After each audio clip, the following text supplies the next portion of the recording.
Hi, this is Sarah Walker, and I'm here to tell about real men, not buffoons that escape to the golf course and lie and cheat on everything. But what makes a man, a real man? You may not agree with my choices, and that's okay, and this is not a Democrats versus Republicans. It's what I think makes a real man. There were 5 of them. President Jimmy Carter, the power of selfless service. Jimmy Carter's presidency, 1977 to 1981, was marked by economic challenges and foreign policy crises, leading some to label him a weak president. But history tells a different story.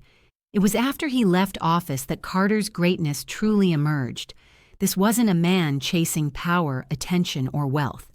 Carter devoted the rest of his life, more than 4 decades, to humanitarian causes, global diplomacy, and public service. He turned the quiet years after the presidency into a platform for peace, justice, and dignity. Before the presidency, a foundation in service. Naval officer and engineer, Carter graduated from the U.S. Naval Academy in 1946, serving on submarines and working under Admiral Hyman Rickover on the early nuclear fleet. He developed a reputation for discipline, intelligence, and humility. Peanut farmer. After his father's death, Carter returned to Plains, Georgia, where he modernized and saved the family's struggling peanut business. He understood labor, economics, and resilience from the ground up. Progressive Southern governor. As Georgia's governor, 1971 to 1975, Carter pushed for government reform, racial integration, better mental health systems, and environmental conservation, rare and risky stands in the South at the time. After the presidency, service over self. The Carter Center, founded 1982, created with Rosalynn Carter to promote peace, fight disease, and strengthen human rights globally.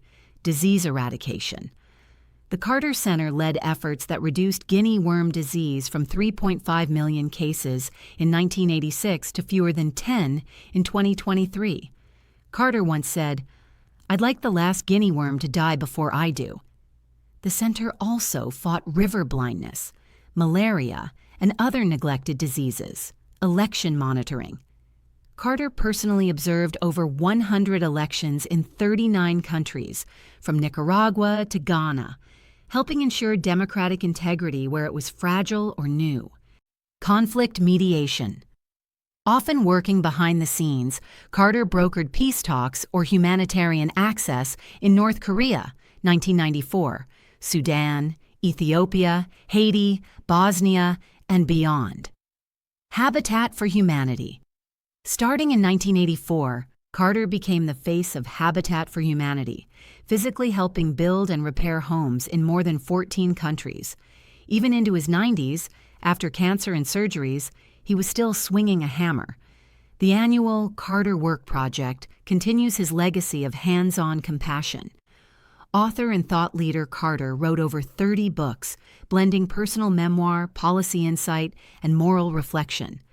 Highlights include An Hour Before Daylight, 2001, a memoir of rural life, race, and responsibility, Palestine.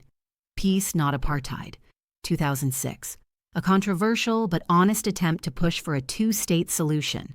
A Call to Action, 2014, on global gender inequality and religious injustice, moral leadership. Carter consistently put principle before politics, even when it cost him. Spoke out against U.S. human rights violations, regardless of party, criticized the Southern Baptist Convention for its sexism, leaving it in protest advocated for women's rights, democracy, and global justice. A life lived in full. Jimmy and Rosalynn Carter returned to Plains, Georgia, and lived in a modest $200,000 house. No speaking tours for millions, no luxury estates, just service. He taught Sunday school at his local church into his 90s. When he entered hospice care in 2023, the world remembered him not just as a former president, but as a man who walked his talk for a lifetime. Barack Obama once said, "Jimmy Carter may be the best former president America has ever had."